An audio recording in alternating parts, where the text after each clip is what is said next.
In Module 1, we will be talking about the anatomy of the carpal tunnel. Upon completion of this module, the student will be able to describe the boundaries of the carpal tunnel, will be able to name the contents of the carpal tunnel and explain their relationship to each other, will be able to describe the associated structures of the carpal tunnel and their function, and they will be able to draw the proximal and distal views of the carpal tunnel from a cross-sectional view with accurate boundaries and contents. The carpal tunnel is an osteofibrous tunnel situated in the volar wrist.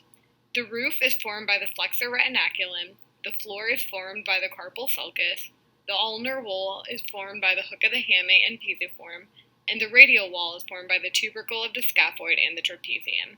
In the proximal portion of the carpal tunnel, as we could see by the picture on the left, the flexor retinaculum inserts into the scaphoid tuberosity and into the pisiform. As we could see on the right, in the distal portion of the tunnel, the flexor retinaculum inserts into the trapezium and the hook of the hamate. On the radius side, the retinaculum divides into two layers, a superficial and deep layer to accommodate the tendon of the flexor carpi radialis.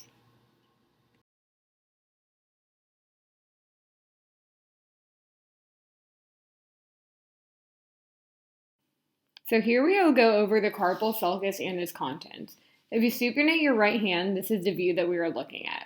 So we could start with the picture on the left, where we're looking at the proximal row, going from the ulnar to the radial side of the wrist.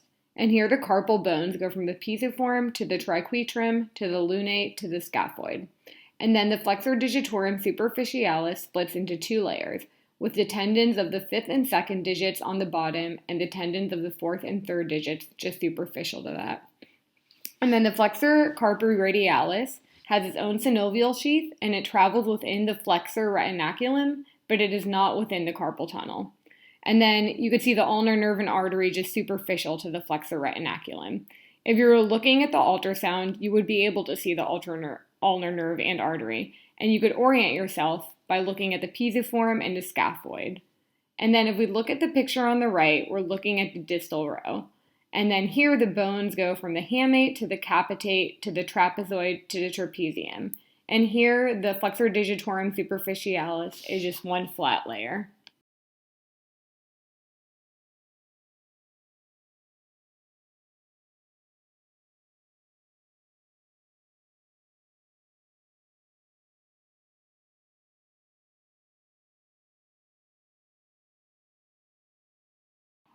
The contents of the carpal tunnel include one nerve and 9 tendons. The one nerve is the median nerve, which passes superficially, and then the 9 tendons are the flexor pollicis longus, which is superficial, the 4 tendons of the flexor digitorum superficialis, which is intermediate, and the 4 tendons of the flexor digitorum profundus, which are deep.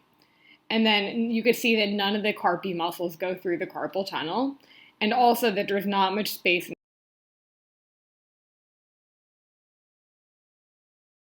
So some associated structures of the carpal tunnel are the retinaculum, which prevents bowstringing of tendons during muscle contraction, and then the synovial tendon sheaths and bursae, which prevent friction between tendons in the carpal tunnel. So the tendon sheaths are layers of synovial membrane around the tendons, and the bursae are sacs of synovial fluid, which facilitate dynamic function and movement. And then surrounding the flexor digitorum profundus and flexor digitorum superficialis, we have the ulnar bursa, which has 3 invaginations. We have the deep layer between the carpal bones and the flexor digitorum profundus tendons, the intermediate layer between the flexor digitorum profundus and the flexor digitorum superficialis tendons, and then the superficial layer, which is volar to the flexor digitorum superficialis tendon. And then we have the radial bursa, which surrounds the flexor pollicis longus. So the flexor retinaculum is a thickening of deep fascia at the wrist, and it stretches between carpal bones to form the roof of the carpal tunnel. And then the flexor carpi radialis tendon is located within the flexor retinaculum and not within the carpal tunnel itself.